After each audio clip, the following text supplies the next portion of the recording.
Hey everybody, it's your pal Mike Shea from slyflourish.com and twitter.com/slyflourish, here with another episode of Sly Flourish's Lazy DM Prep. This is a weekly show shot 10 a.m. Eastern Standard Time on Sundays, in which I go through steps from Return of the Lazy Dungeon Master while preparing for my D&D game. In this case, I am running the campaign adventure, the book of adventures that you can string together in a campaign known as Ghosts of Saltmarsh. If you've been following along, we have been going through each of the adventures in this, and we are currently running the adventure, The Styes. I skipped Tamarot's Fate, and I will be going back to that. I put two options in front of my players, and they chose to go to The Styes, and then from The Styes, they will be going to the other one. So I think these last couple of adventures you can run out of sequence. To think about it, you could probably run lots of them out of sequence, but these two in particular made more sense to let the characters decide how they were going to approach the problems they were facing. We are live on Twitch. He's Not Your Problem is here, and Jairus18 is here. Good morning. And what other news? This show, as always, is brought to you by the fine backers of Sly Flourish on Patreon. If you go to patreon.com/slyflourish, you too can become a patron of Sly Flourish. Patrons help pay for all of the infrastructure to keep everything going. They pay for bandwidth. They pay for equipment. They pay for server usage. All different kinds of expenses that are ongoing as part of Sly Flourish. The Patreon, the folks that are the patrons of Sly Flourish at Patreon are helping to foot the bill for that. If you would like to join them, you can do so by going to patreon.com/slyflourish. In other news, Sly Flourish's Fantastic Adventures, Ruins of the Grendleroot, is now available for general sale. You can get it by going to Sly Flourish and clicking on that nice banner for Ruins of the Grendleroot. I got a really nice quote from a friend on Twitter about that. They're my friend. I didn't know who they were before, but I know who they are now because I gave a really great quote. You can download a free preview, free first level adventure preview. Gives you a 23-page preview of Ruins of the Grendleroot, which includes a first-level adventure. So if you need an adventure, you can grab one here. This adventure has full-color art. It's been fully edited by Wizards of the Coast veteran editor Scott Fitzgerald Gray. It has been through playtesting with many, many groups. It has beautiful maps by Elven Tower, writing by me. Internal artwork by Jack Kaiser and by Brian Syme. All of that is in this free adventure, which you can have right now. I'm going to stick it in the Twitch chat just in case people want it. So if you've ever looking for an adventure to run, it's right here. If you like this adventure, and I sure hope you do, you can pick up the book. It is $15 for PDF and EPUB. You can buy it from me directly. You can buy it from DriveThruRPG. There is also a hardcover book available. The hardcover is gorgeous. It's very, very pretty. There's also a very nice softcover book from Amazon, and there will be a softcover book from DriveThruRPG soon. Had to make a small tweak to the layout, and it will be up and running probably. It'll probably be up and available this next week, probably by the end of next week. I have to get the proof and everything like that. But it already been through one rotation. It looked really good, but there's just a tiny little tweak that we wanted to make, so we made that tiny little tweak, and then we submitted it, and then that was the holidays, and it took forever. That softcover book, however, I'm personally speaking, I'm putting the softcover up in case people want a print copy and they're very budget sensitive. But the reality is that hardcover book from DriveThruRPG, $35, is beautiful. I wish I had a copy down here. I don't have a copy. But it is, if you want Grendleroot the way the producer intended, get the hardcover because it's absolutely awesome. And everybody that has gotten the hardcover says it's absolutely awesome. So it is my favorite thing that I have made. I mean, Return of the Lazy Dungeon Master is fantastic, and it's probably going to help way more people, and it's certainly more popular. But Grendleroot is really, boy, I poured my heart into that one, and we worked hard on it. Many of us worked very hard on it for about a year, and now it is available to you for the low price of $35 or $15 for the PDF. The PDF is beautiful too. All right, sorry, advertisements. So let's go back to talking about Ghosts of Saltmarsh. So last week, the group, I can't remember if they just got to the dock. I think they just got to the dock. I take that back. I think they were still in Saltmarsh and they made their way to the Styes. They knew they were going to the Styes, but then some of the players are like, are we going to the Styes? And it's like, oh my God, you guys are going to make me go somewhere else after I prepped for 15 whole minutes and now you're going to make me throw all that away so you can go somewhere else? But they did end up going to the Styes. And I love this adventure, and it makes me think more and more, looking at Tamarot's fate, unless there are things about Tamarot's fate that I see that I don't like, my feeling is I really love every adventure in this book except one, and that one was Isle of the Abbey. I did not like Isle of the Abbey, and I would consider replacing it or omitting it or heavily modifying it before running. The rest of these adventures run really well, and the Styes is a very good, flexible, fun adventure. It is a really solid interpretation of H.P. Lovecraft's Shadow over Innsmouth. So if you want to do some homework on this, the first homework you should do is read the adventure. Second bit of homework is to read H.P. Lovecraft's Shadow over Innsmouth, which I believe is available. It's public domain. I can't spell. Shadow over Innsmouth almost certainly has a Gutenberg. This looks good. There it is. Is this right? H.P. Lovecraft Shadow over Innsmouth. So there you go, is a link to Project Gutenberg copy of Shadow over Innsmouth. It has been in the public domain now, I think, for a while. And if you want, it's a bit of a read, pretty long. Let's go right to the ending and look what happens. Yeah. So if you haven't read it, it's worth reading. It's a really good. It's a really good short story, very scary, and it fits this adventure very well. We'll stick that in the chat too, and I should probably stick that in the game notes. Let's put that in the game notes. So Von Corellon says, listen to the H.P. Lovecraft Historical Society version, Dark Adventure Radio Theater. Could you go find the link for that? If you find the link for that, I will stick it here. I don't know if I ever spell Shadow over Innsmouth right. Yeah, I did. Innsmouth. Innsmouth. So Shadow over Innsmouth and the Styes parallel very well together. You go to this creepy, falling apart seaside town. You can sort of wrap a lot of the Lovecraftian stuff of there's a murder, and the guy who did the murder doesn't remember doing it, but he clearly did because he's sitting there with blood all over his hands and intestines and stuff. And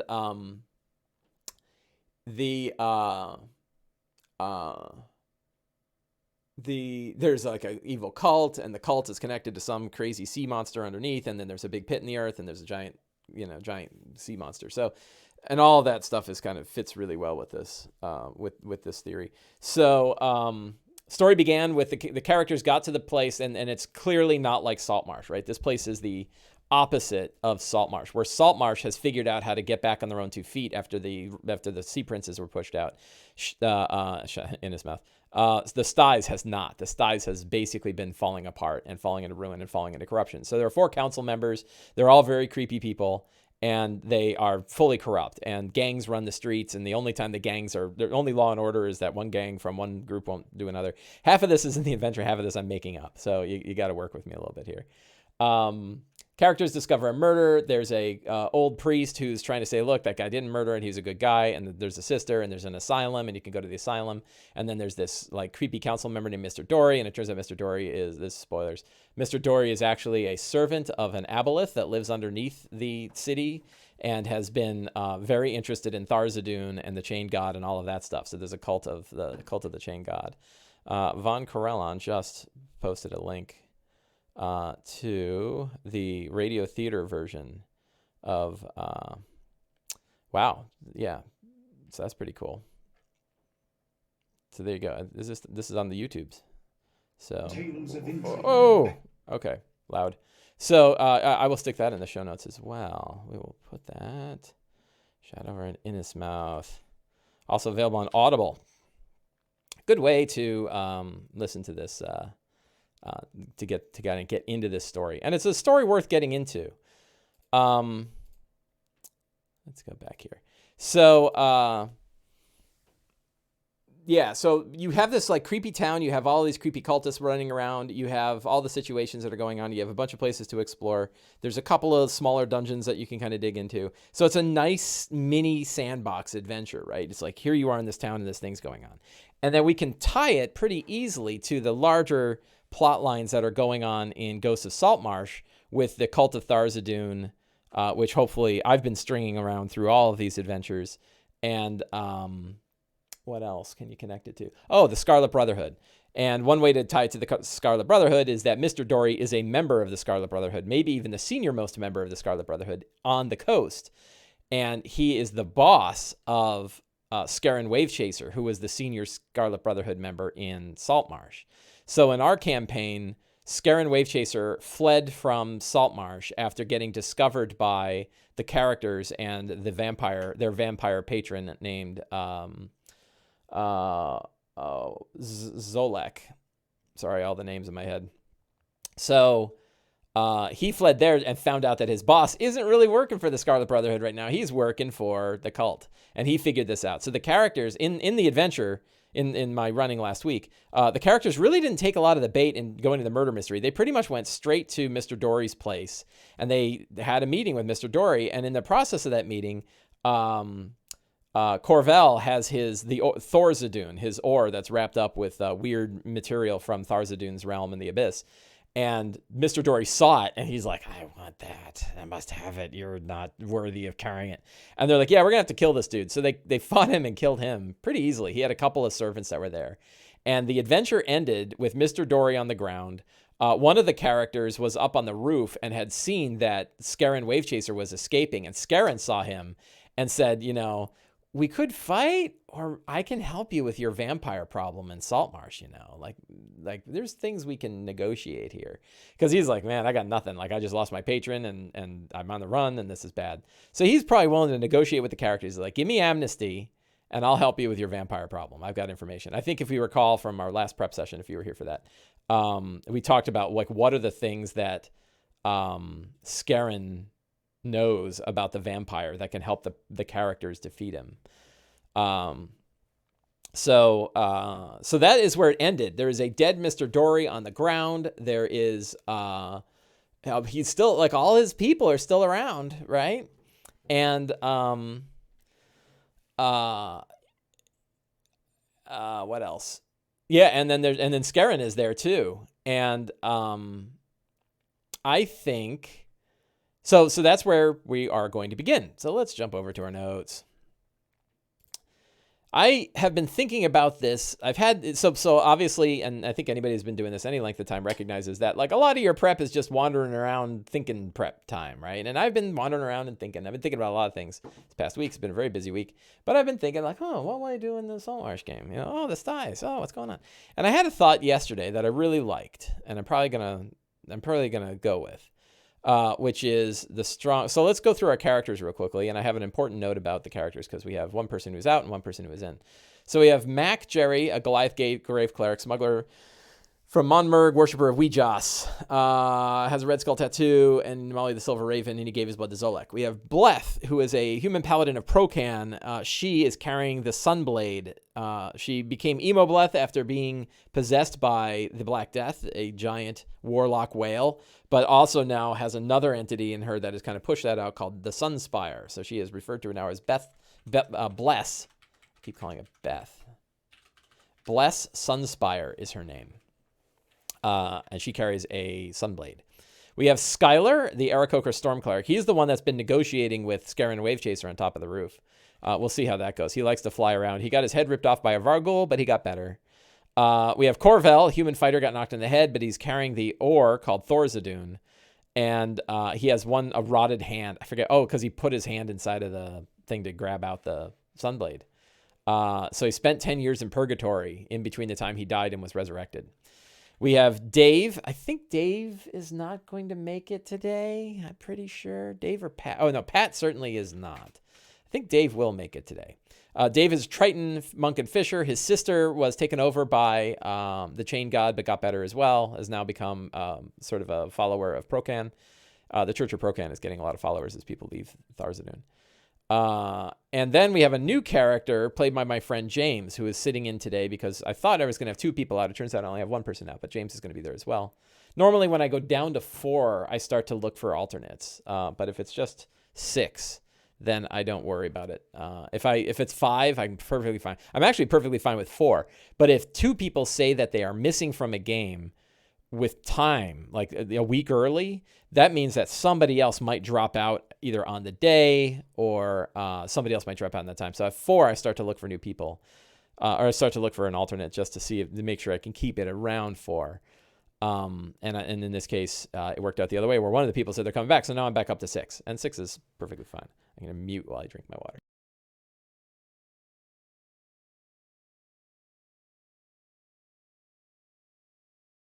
Thirsty talking about Saltmarsh. It's just salt water. So my friend James is coming in. I don't think I have a name for his character yet. I don't have a name for his character. And he is going to be playing a wizard. I forget what kind. Not an evoker, but another kind of wizard. And more exploratory. Oh, a diviner. A divination wizard. And he will have been sent by King Scotty and the Kingdom of Kyoland because of rumors that were actually not even rumors, but like information that Thurvin sent, saying, "Hey, there's real darkness happening in Saltmarsh," and he came here as well. But there's a dirty secret.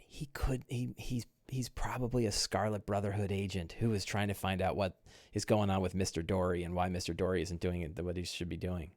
So I think that'll be a fun. I don't know if that'll even get revealed, but it's kind of a fun little thing. So you could put like, a secret.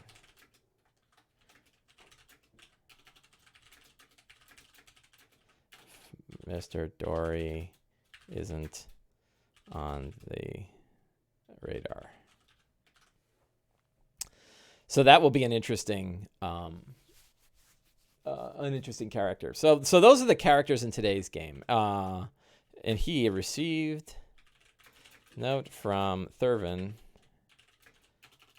that a vampire is taking over Saltmarsh.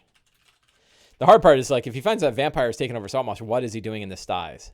So GM Scott 2 says, do you copy paste the character blurbs for each session prep, or do you write them fresh as a memory tool? You could write them. So when I'm not doing this show, when I do my Wednesday game, I like to pull out. I use a little moleskin notebook that I keep in my pocket all the time, so that I can kind of keep notes in my game anytime. And I usually just write their names down.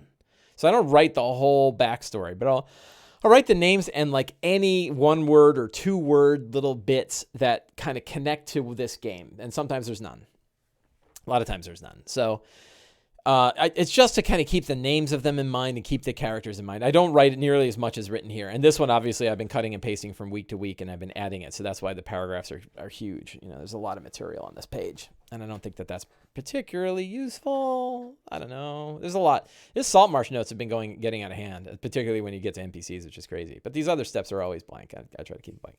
Strong start is the battle. The battle at Mr. Dory's house. The bloody battle at Mr. Dory's house. Bloody battle of Mr. Dory.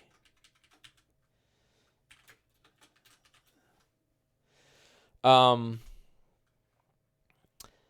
want to have, a lot of his people are actually like twisted, what are they called? The monster type. I always forget. Sea spawns, right? So he's got a lot of sea spawns that work for him. And I think one of the sea spawns or one of the dark Saiyans, is that what they're called? Deep Saiyans. I think a deep Saiyan is going to go to the roof. And calls out over the city. And as he does so, yeah, the Deep Saiyans let's take a look at Deep Saiyans. They're cool looking.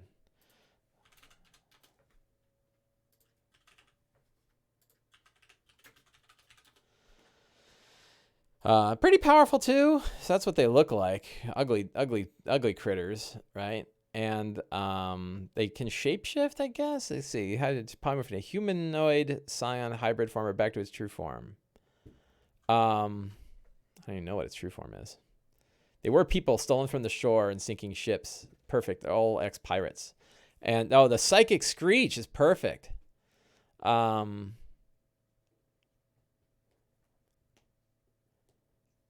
This is pretty awesome. This is perfect, right? So the deep scion is going to do a psychic screech. And emits a psychic screech out over the city. This calls in 50 bandits. Let's see.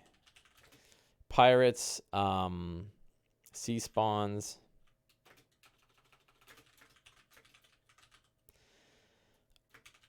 Who worked for, well, who were under.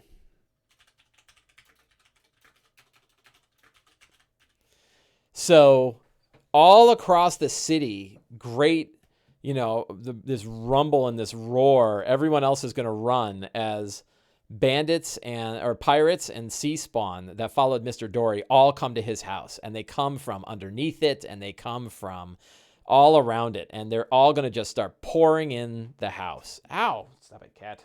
Cat's attacking my hand. Wants pats and then suddenly doesn't want pats. Ow, man. Vicious. So, yeah, we're going to just pour dudes on them. Here's this cat. You scratch me and then you want pats. Cats are so confusing. So, yeah, I really want, and I want this like to play out. I mean, I don't, you know, it's going to play out however it plays out. But I'm going to set it up like the House of Blue Leaves from Kill Bill. It's just going to be like a guy comes in running and then like dudes just come pouring in every window and door. And, you know, it's going to be pretty awesome. And, you know, there'll probably be like crazy fireballs and everything else. And they're all relatively low CR. Like I think what are they? The sea spawn. Ow, stop it. The sea spawn are, yeah, they're CR1, 32 hit points. We'll probably like combine their attacks up instead of getting, they have all these like multi-attacks. We'll probably kind of mix them together. What are you doing, cat? Stop it. Come here. Cats. Ow, ow, ow, ow, ow, ow, ow. Come on. Come on. Hoot. There. Can't have the cat scratching me the whole time I'm doing a show. I'm doing a show here, kitty. So I'll probably throw like a good mix of bandits, or you know, they're using the bandit stat block because that's a good one. And I'll probably do some sea spawns, and we will do like mass combat rules if we want, assuming that about a quarter of them hit, you know, treating them like almost like an environmental effect. And then the players will have to figure out like, how are we going to fight 50 sea spawn? There'll probably be 20 sea spawn, 30 pirates. Oh, caps. Cat turned on the caps.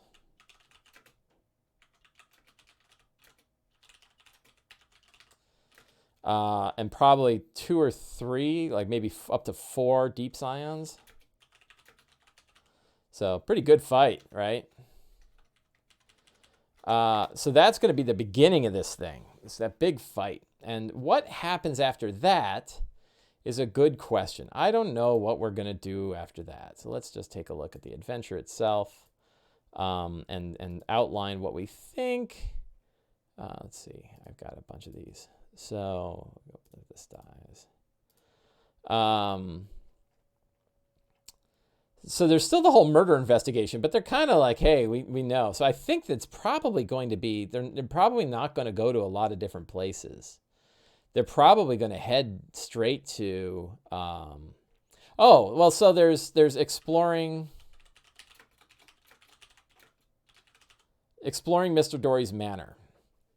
And the manor, there's got to be a map of the manor in here. I'm sure there is. But the manor's cool, but I think I'm going to put a little dungeon underneath it. Yeah, so here's Dory's warehouse and stuff, right? I think I made it a manor on the inside. So let's go to Dyson. Dyson logos. Let's not look at vacuum cleaners. Let's go to Dyson logos and let's go to maps. And let's just start scrolling down until we find, this looks good. First one.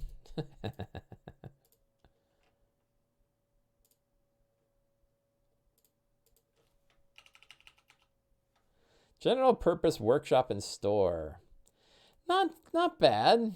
All right, we'll keep this one. We'll keep this one handy. But let's take a look. It's kind of funny that the very first map is like, hey, that'll work. And that's the way Dyson maps kind of work. I might take this Shepherd's Cave. Let's stick that off to the side. So when you don't have a map of a place you need, a good way to go is to go hit Dyson's maps. And he's got all kinds of maps of all kinds of places. You can sort of just skim through them until you find something that serves pretty well.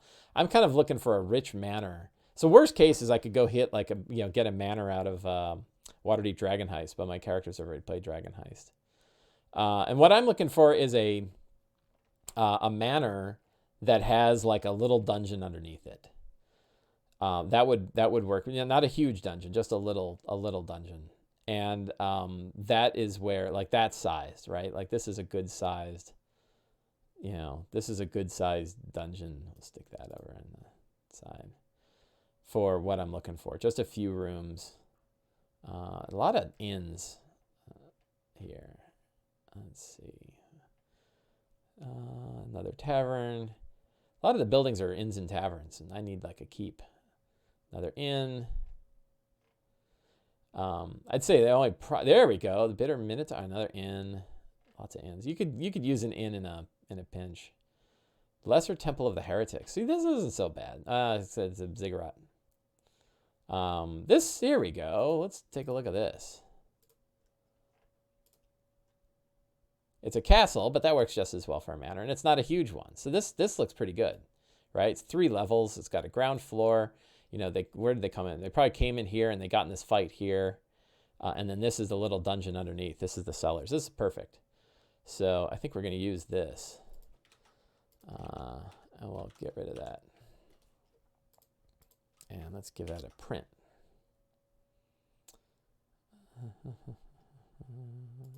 Landscape print, probably. It's taking a while to load a preview. So... yeah, I think that will work. And that's, right there is like, if you kind of have a place and you don't have a map for it, whipping up something like that will work. Why is this not? Why is that going to print? More settings. Not two-sided. Oh, let's print and find out what happens. So, so they're going to explore the manor, and then probably they are going to go to the dungeon, right? There's a whole bunch. If you read the adventures, a whole bunch of like the different monsters. Oh, scums are kind of interesting monsters. They're pretty powerful for yeah, CR5 93. So if you want like another, let's take a look at how that went. I don't know why I printed on a blank sheet of paper. I thought that was going to do. But see, got my nice little map. I can throw it in my bag and I'm good. And I could even like, throw that out on the table. I could print each room on one sheet. Maybe we'll see if I got time for that. What are you doing, cat? All the cats. So, the cat likes the printer. Whenever the printer goes off. So scum are these kind of crazy looking things. So we're going to add them to our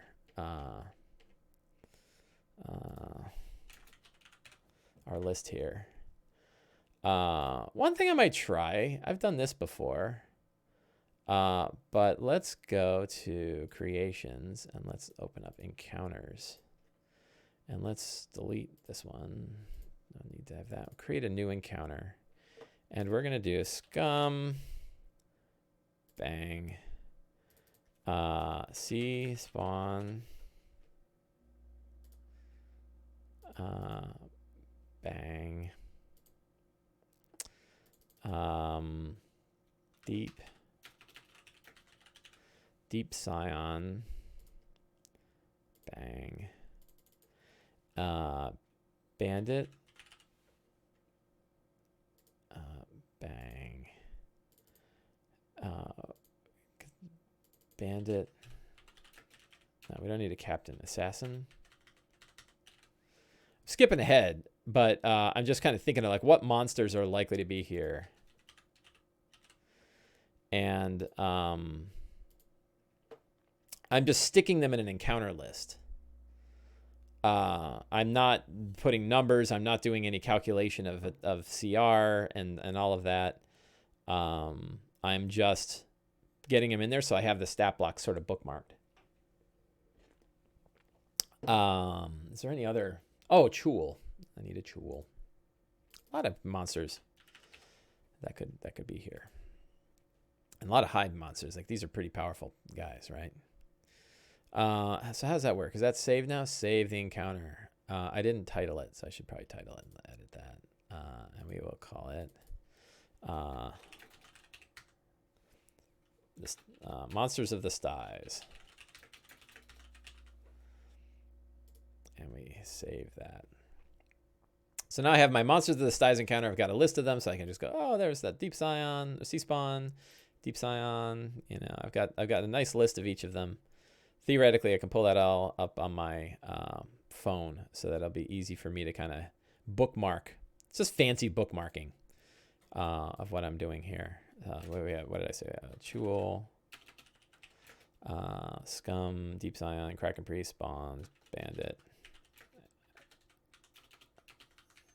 Assassin. Thugs. You can always put thugs in. I think thugs are my favorite monster. Thugs and cultists. I love me some thugs and cultists.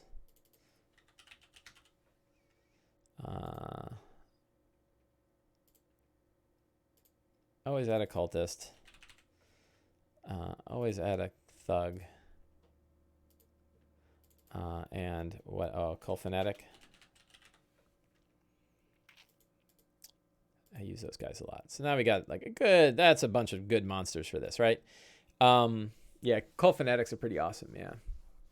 So, where did my monsters go? There they are. So, nice big pile of monsters. All right, but I jumped ahead. That was monsters. Let's go through my giant list of NPCs. Let's talk more about scenes. So they explore Mr. Dory's manor. The daughter of so this is a secret. Who's the council member? Ilindar.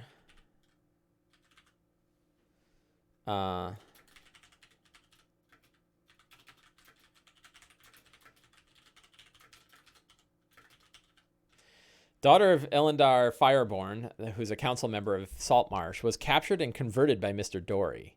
The daughter could be imprisoned down in the cellar,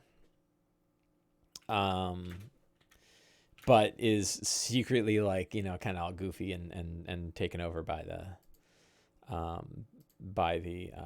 let's see. So finding, and what's her name going to be? Let's go to names. Every time I have to fix that. Names. Persephone. Works for me.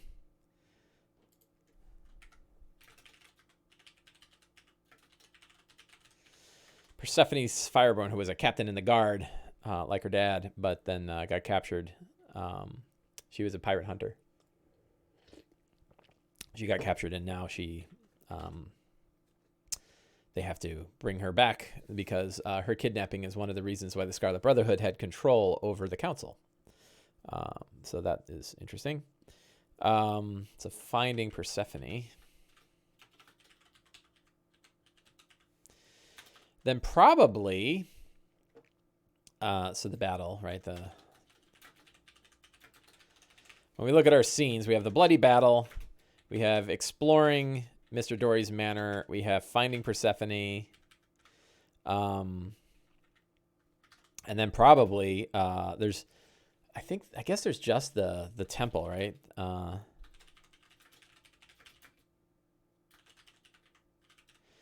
Temple of Tharzadoon.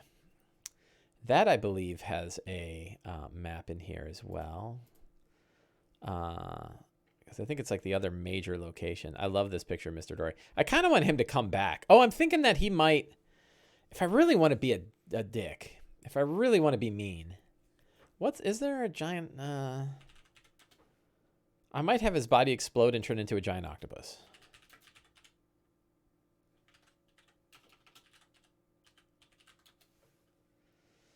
Giant octopus. Yeah, that's not bad, right? And maybe give it like a bunch of tentacle attacks. So it's sort of like, you know, a higher...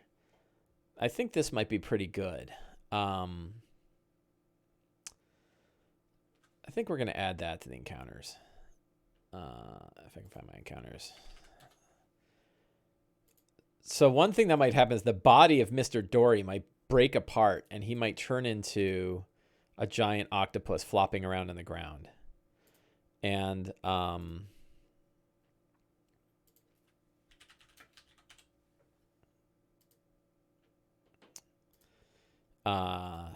they'll have to deal with that too. That would be kind of fun. Explodey Tentacle Boy. Yeah. Octopus based on the yeah. I mean, so now I'm really throwing the kitchen sink at him, right? But they're 7th level. I'll tell you, I had a conversation with a friend of mine. She DMs many games, but she tends to focus on tier 1, and she had the question of, what do you do? Like, how do we get better at running tier 2 stuff? Like tier 2 is kind of a different type of D&D, and I think that's true. I think that if you think about how our D&D games, how we run our D&D games, that there's transition points in the style of play. And the first transition point is 1st level to 2nd level. 1st level D&D is different than 2nd level D&D and should be treated as its own type of gameplay. I firmly believe this, and I talk about this all over the place, and I've got all kinds of articles about it. But a 1st level game is a different kind of game, and you gotta play it differently, and that's remembering that like anything can kill the characters, and that, you know, it's very low. The stakes are high, but the aperture is low, and it's like 2 giant centipedes are a big deal. And then you get to tier 2 through 4, which is sort of getting your feet and having real adventures and learning stuff, but growing as a character as well, right? And then 5, you've kind of put your shoes on. You know what you are. You know where you're going. You've got your builds. You've have stories to share, you know. And then at this point, the DMing style, you know, gets to be more and more of kitchen sink DMing, where you can just, you know, like I said, I'm just going to have 50 freaking guys show up, right? They're going to get attacked by 50 guys. And, you know, and by the way, the dude they just killed turns into a giant octopus. And there's like a deep scion who's screaming from the top of the building. And every time you hear it, you got to make saving throws. Like these are, you know, this is kitchen sink DMing. Like they're in a bad spot. They're 7th level, but boy, 2 of the characters regularly dish out 40 points of damage a round. Right? 40 a round. They're hammering through stuff. You know, they can fly. They've got lots of utility spells. They're really powerful. So you can go ahead and throw a lot of things at them. And that also tends to be, if you want to challenge higher level characters, you know, probably this level. They're 7th level now, right? And this 7th level and above, you're not going to challenge them with one monster. You're going to challenge them with lots of monsters, right? It's going to be 4 chewels, right? It's going to be like the aboleth is going to be, you know, it's going to get its ass kicked. But 4 chewels, that's going to be pretty hard to beat. So it's multiple monsters are harder than single monsters is one big lesson. And 2 is like, you know, don't expect your bosses to live. And you can just pour it on. So I'm just going to pour it on them. Ow, my cat really got me. So I'm going to pour it on. And I think we're going to have, you know, Mr. Dory explodes. Deep Sign goes on the roof, Screech calling in Mr. Dory.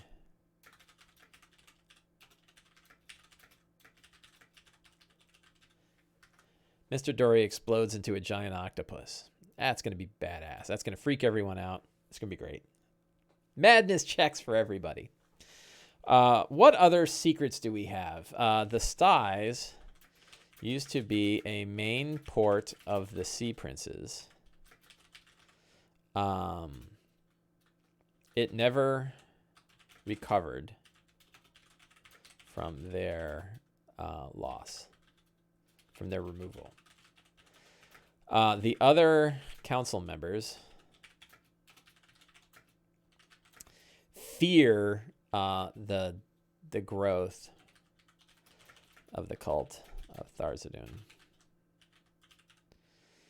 but do not act against it.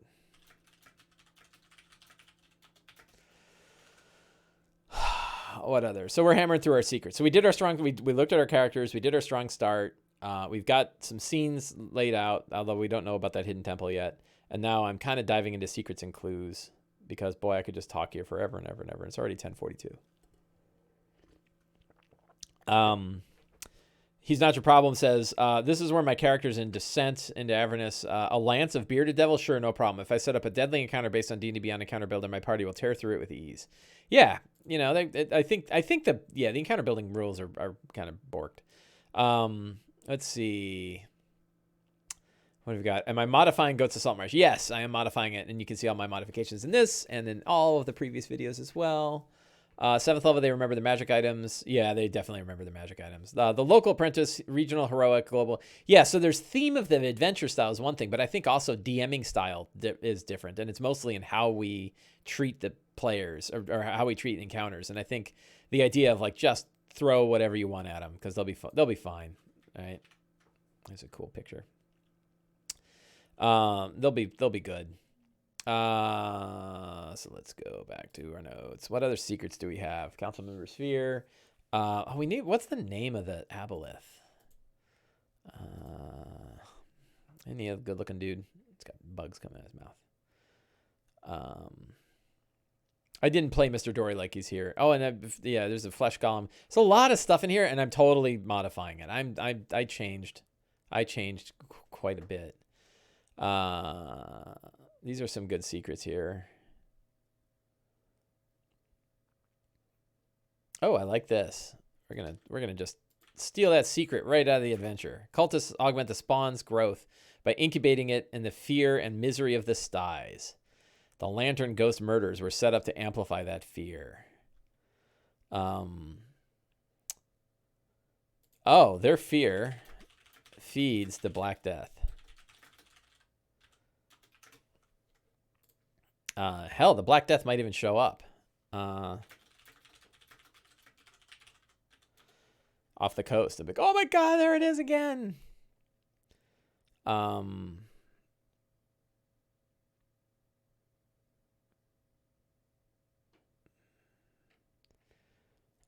Let's see. So the Temple of Tharizdun. See that? I guess that's one part I don't particularly dig. Like, maybe this is enough, but it looks a little bland. It's really narrow, right?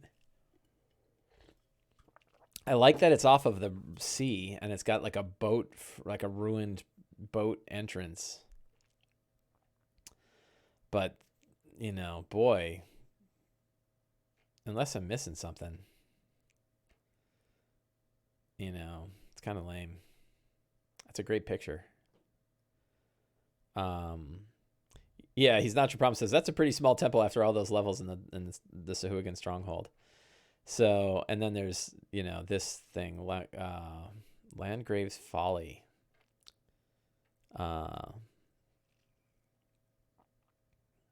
One thing I want to add, and I think we'll stick this under locations. So in the locations, I think the Goblin Spur was one of the inn they went to, and the asylum. But the other location is that inn has a waterway that he regularly uses. There's, you know, there's endless underwater tunnels underneath the Styes, and he can kind of like, he goes down there, and that's how he talks to the aboleth.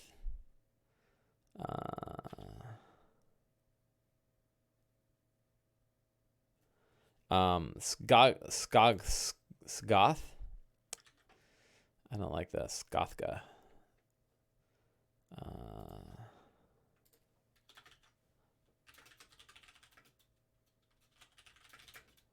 An aboleth high priest. of Tharizdun. I dig that. The whole thing about the juvenile Kraken and all of that. I'm taking out the whole juvenile Kraken and replacing it with the Black Death. So, yeah, but let's go back to our good friend Dyson. And let's take a look for a better map of that temple. I did have some Dwarven Forge for this, and like I had like a cliffside that was over some water. I don't know if I'm gonna drag that in today. And if they end up going there and I don't use that, that'll be fine. But if I do know that they go to the temple, I will drag my Dwarven Forge rooms in. I built it a couple weeks ago when I had some time off. So now I'm looking for an underwater temple.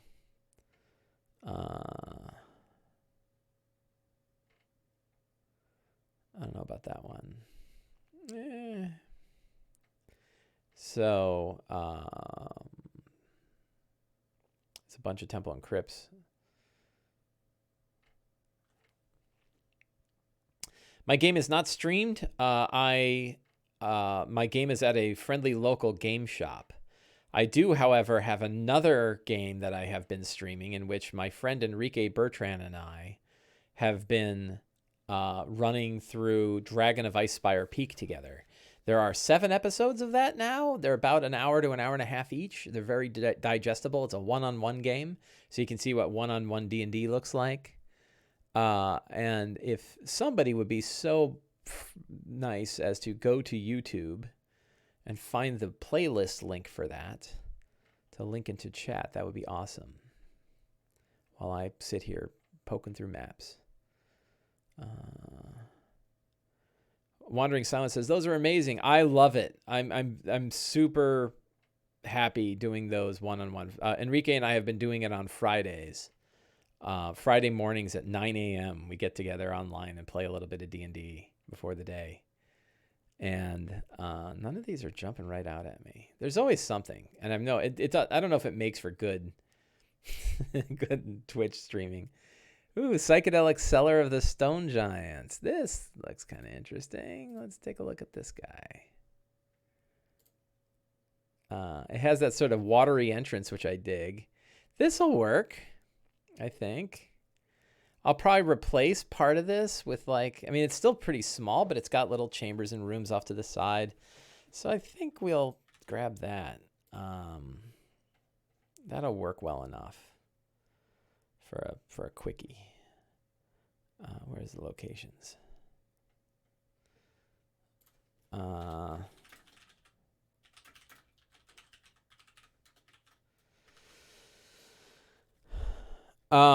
Yeah, so my number one recommendation for running Dragon of Icespire Peak is go real easy on the first level characters and beware overdoing it with one-on-one. With too many monsters in one-on-one. It's pretty easy to kill off characters.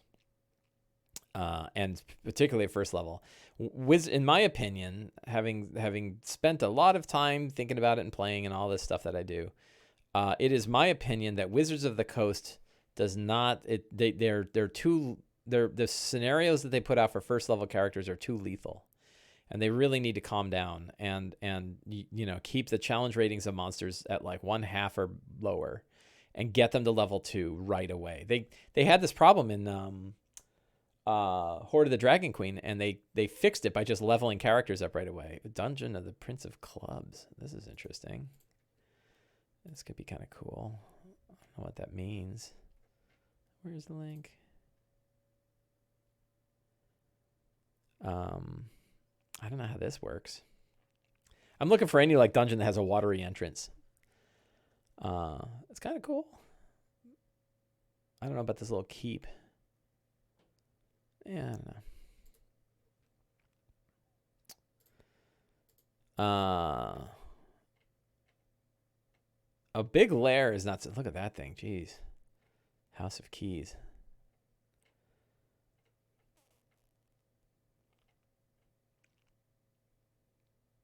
Did you use the sidekick system? I did. I did use the sidekick system. Yeah, you can see that in operation. Also, there's a series of videos by a fella named Bob Worldbuilder that I highly recommend. If you look at the If you like search for Dragon of Icespire Peak, you'll certainly need this. Oh no. Wayne Owen says, if you didn't know it, the new WotC adventure book for March name is now unveiled at Amazon. I didn't know it. I'm not going to say it just in case people don't want spoilers and you want to hear the big announcement tomorrow. But the link will be passed around in chat. I had it on good authority. One of the things, so I ran a Twitter, I posted on Twitter and I said, hey, we know that there's a new book coming out. We're going to get an announcement. I thought it was last week, but it turns out it's going to be this week. What do you think it is? And I got 250 replies. And I ran it through my text processor. And I got a list of everybody's answers. And I looked at them. And I talked to some people in the know. And the people in the know said, no one got it right. Like, not a single person. So, like, when it comes to... No, man, look, I'm scrolling, and look, I'm like a quarter through this page. There's so many maps in here. Oh, here we go. The Savage Caves.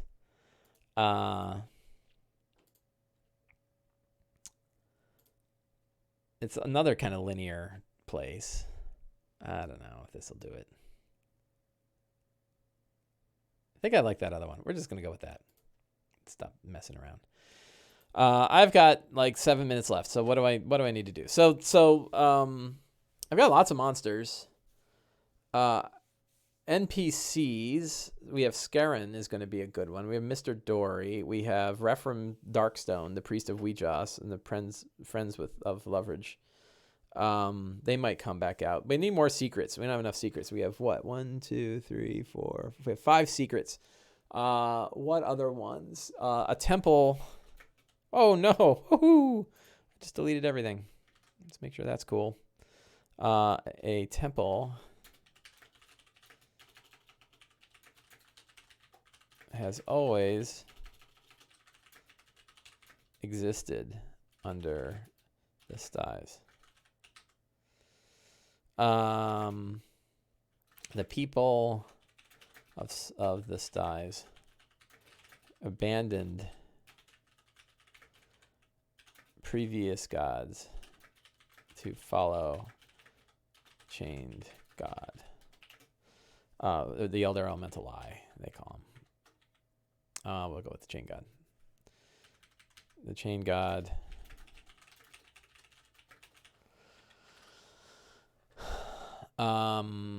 What other secrets are there in this place? The Aboleth.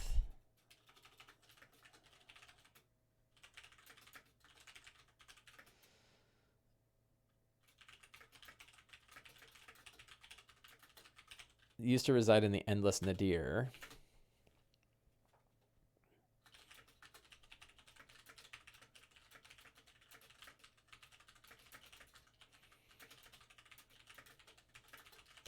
The Aboleth has been using the fear and sadness of the Styes to feed the Black Death. I think I mentioned that up above, but we're just going to reinforce that. Yeah, we'll steal this one.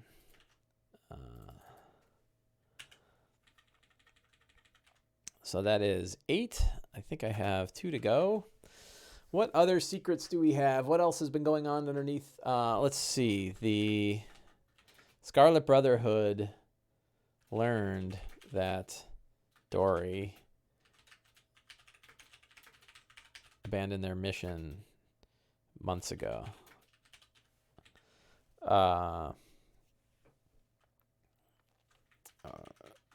Weeks ago. Not quite so long.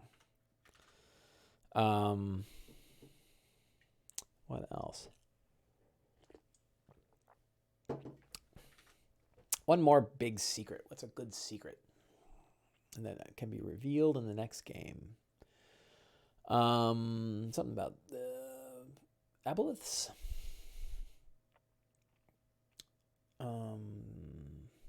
Does the Aboleth have something to do with the hole in the world? What would seal the hole in the world, right? This hole. I mean, the rift in the Endless must be sealed. It leads to the poisoned realm of Thar-Sidun. Pretty good. So I got my secrets. I've got some scenes. I've got a couple maps. I've got some monsters. I've got some characters. What else am I missing? Magic items. I don't think we're going to do much in the way of magic items. And maybe we'll do like a roll on some table or something like that and see. I know if they end up back in Saltmarsh, one of my characters has been dying for a bag of tricks. So we'll see if he gets a bag of tricks. So I think that is it. I think we're pretty well ready. Is there any other sort of, that's a big pile of notes. The thing about this one, is the NPCs. I think I'm going to carve out some NPCs here. Who is Bob? That went nowhere. Sulan White's a Methadjul singer. Yeah, she's a vampire of Zolek. Ivan is important. Zolek is important. Captain Zendros is important. Bormos Riddleheart is important. Oceanus is probably no longer important. I think Oceanus is now on their ship, so that's probably... Kurt's Monster Cutter. Skeen. So these are all crew members. I should probably put like a little, break this out. Crew members of the Seaghosts.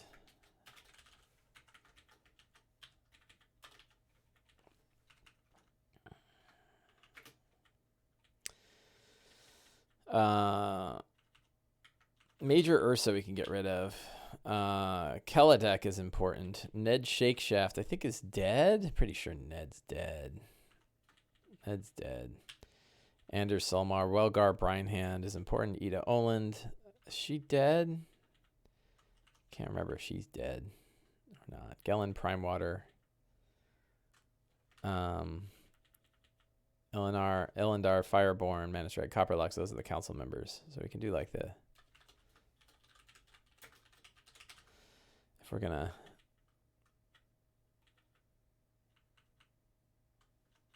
gonna put them all in order here.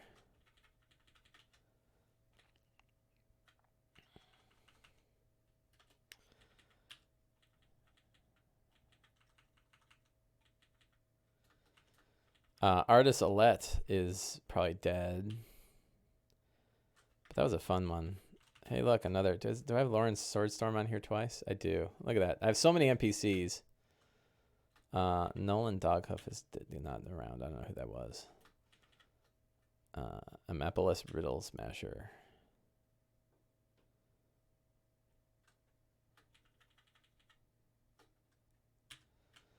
Trying to trim the NPCs, but man, not easy to do. So anyway, my notes are good. I'm happy with the way things look. I'm happy with where we're gonna go today. I think we're in a good spot. I think it'll be a fun game. Gotta just relax. GM Scott says, it looks like using markup. Do you render it with formatting for easier visual scanning during the session? So I'm trying to do double duty. I stick this in the show notes on YouTube, and YouTube does not allow markup. So yeah, you saw me doing a little bit of markup, and when I'm doing it for myself, I do that. But it doesn't work, right? So it kind of works, but the markup is raw in YouTube, so it doesn't look particularly good. Did somebody just ask the same question about streaming? I do not stream this game. I stream my other game. You can take a look. If you look up in the previous chat, you will see a link to a playlist where myself and Enrique Bertrand are playing a D&D game. But this one is not streamed. This one is at a local game shop. So that is it. It is 11 o'clock. I've got to go pack up my stuff and get ready for my game. I want to thank everybody in chat. And wow, a big audience today. 40 people watching today. Thank you for that. I hope it was entertaining. And I will see you guys probably Friday if you guys have the time to hop on at 9 a.m. in the morning to watch Enrique and I play some D&D. We will be doing that. Otherwise, Sunday at 10, I will be doing that as well. So thank you all very much for coming, and I will see you later. Go out there and play some D&D.